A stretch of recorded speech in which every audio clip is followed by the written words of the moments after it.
Here are 5 reasons why you'll never get rich with a clothing brand. As somebody who's been in this space for the past 9 years, I've started 2 brands and I've worked with thousands and thousands of other brands online. Reason number 1 is that the profit margins are just too thin. Clothing has some of the worst profit margins in business. The average gross profit margin is 50%.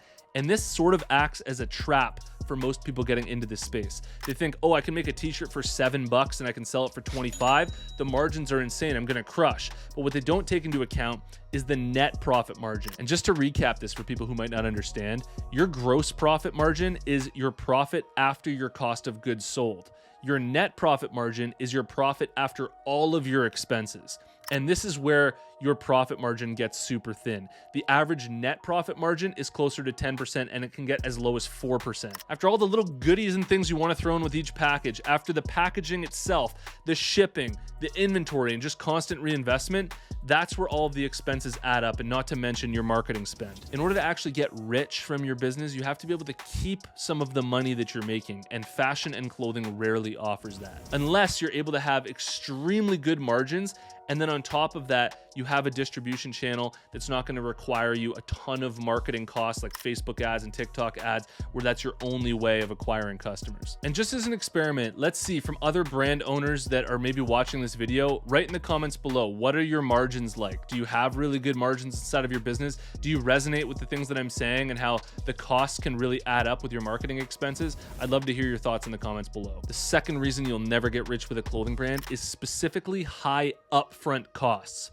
You will almost always be behind on cash flow because you need product before you can start selling. In most cases, you can obviously still run the pre-order method, but that can get pretty complex. And in order to do that, you likely already need hype and you already need a following and a good distribution channel. But this concept of needing more and more inventory can be a total bitch. When it comes to my brand, K-Bud, this is the single biggest bottleneck that stopped us from growing from $70,000 a month in sales to $150,000, $200,000 a month in sales. Our brand, in terms of the demand and how much interest we were generating, was totally capable of doing that. But every time we'd order inventory, we'd sell through it, and then we'd realize, God, we need to order even more the next time. And then after that, it was even more and even more. And it honestly gets ridiculous. You're spending $150,000 all at once to pay for all this inventory. And then you get it, you try and sell through it, and you do sell through all of the bulk of it, but maybe you've got smalls you're not selling through, mediums, some awkward sizes, and it just kind of bleeds into your cash flow, and those upfront costs will kill you over and over again. If you look at most successful cash flow businesses, they come from models with low upfront costs and high scalability. This is why so many software companies absolutely kill it, is because they don't have very high upfront costs and they can scale it to the moon, and they're making these insane profit margins where there's not all that many expenses. Clothing itself is not a great cash flow business because of this constant upfront costs. It can be a great long-term equity play if you're trying to build a business that you can exit later, like say Nike, where their brand just is so recognizable, or Supreme and all the other brands that you just know. Then it becomes truly valuable. But up until that point, it can be a truly hard business to get rich off of. By the way, I hope that this video doesn't come across as pessimistic. It's only just real truth that you need to know if you decide to go into this clothing brand space. And at the end, I'm going to offer you a real solution to this problem. The third reason that you'll never get rich off a clothing brand is that the market is saturated as fuck, okay? Everybody and their cousin wants to start up a clothing brand right now. You can't even fathom how many clothing brands exist on social media and that are starting up every single day. It's literally like how many stars there are in the galaxy here. The competition to sell t-shirts on Instagram, for example, is literally like the competition to try and become a successful rapper or musician. It's like everybody on your friends list, you probably know like 10 people that are trying to become rappers or famous musicians. There's just so many of them, and everybody knows someone who's doing that. And it's the same thing with clothing.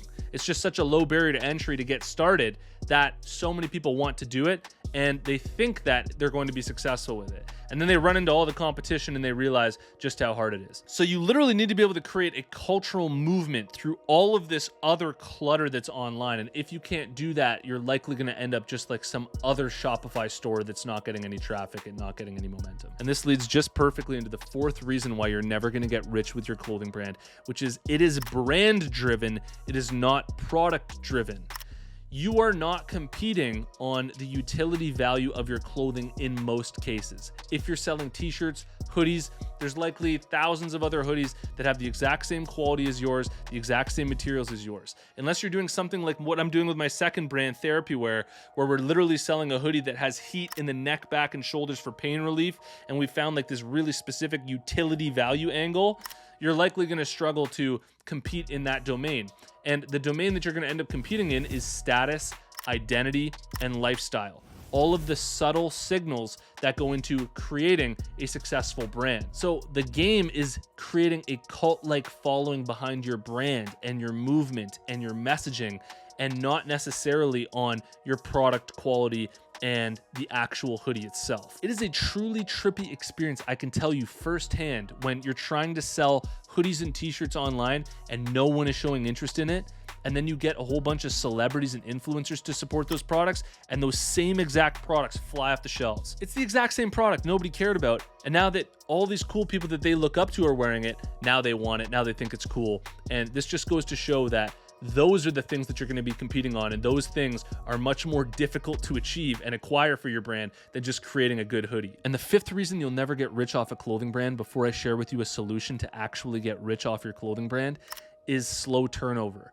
Every batch of inventory takes months to produce and months to move. Every time you place an order with your manufacturer, it might take 30 days for them to make it and maybe 30 days for them to ship it. Then your cash flow is also staying tied up in dead stock instead of compounding for you. So a lot of your product that you do create, you're sitting on, and it's not turning into cash flow. As much as some of it's selling through, a lot of it won't be. Put simply, it's a bad cash flow business unless you already have massive demand, an audience, distribution, or cultural clout. The rare brands that blow up, like Gymshark, Supreme, or Yeezy, they don't win because of their clothing quality. There's nothing truly special about the quality of their clothing. They win because of their brand cult and the marketing psychology that they use. Now, if you've made it through this shit show of me crapping on the idea of starting a clothing brand, I'm gonna show you a solution to how you can actually get rich off of a clothing brand. But first, I want to let you know about my homies over at design.com. If you need designs for any project that you're working on, I highly recommend that you try them out. Go to my secret link over at design.com/Rob88. Type in whatever sick idea you have for a design, hit enter. Thousands of designs are going to come up that you can edit and play around with and refine as long as you want for free until it's perfect. I've used this to make tons of designs within my own businesses. If you're interested, head over to design.com/Rob88 and you'll get up to 88% off at checkout. Okay, maybe at this point you're saying, fuck it, I'm still gonna do it. Or maybe you're already running a brand and you just want to keep ripping it here and actually make this work for you. Well, here are 3 things that you can do to truly make your clothing brand successful and make a lot of money. Solution number 1, build an audience. Stop just trying to sell your products all the time and all of your content and everything that you're doing.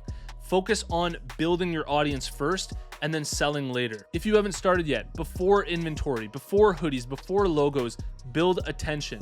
Focus on building that asset that you can turn into sales in the future. Creating good, valuable content will build followers, which builds trust, which helps you sell a product and drop a product later. The second solution, leverage clothing as a byproduct, but you don't need to make it your entire business model. If you look at Nelk, they came out with the Full Send clothing line, and that was just one branch of their bigger business model. If you build up a following and you build up an audience around a movement, you can monetize that movement any way that you want. And if the way that you want to monetize your audience is entirely through clothing and through building a clothing brand, then that's totally okay. But it's nice to have different options. Like Gymshark doesn't just sell clothes and everything that they do. They sell the fitness influencer lifestyle. And Supreme doesn't just sell clothes, they sell scarcity and this whole movement of rebellion. Essentially, focus on these deeper layers and instilling that into whatever it is that you're doing, and then use clothing as a way to monetize it. Even if you want to be some pure clothing brand online, this is how most brands are doing it anyways. They're making content which gives them an audience that they can leverage, and then they decide to monetize their audience by selling them clothing. The third solution to actually get rich off of your clothing brand is focus on cult-like differentiation.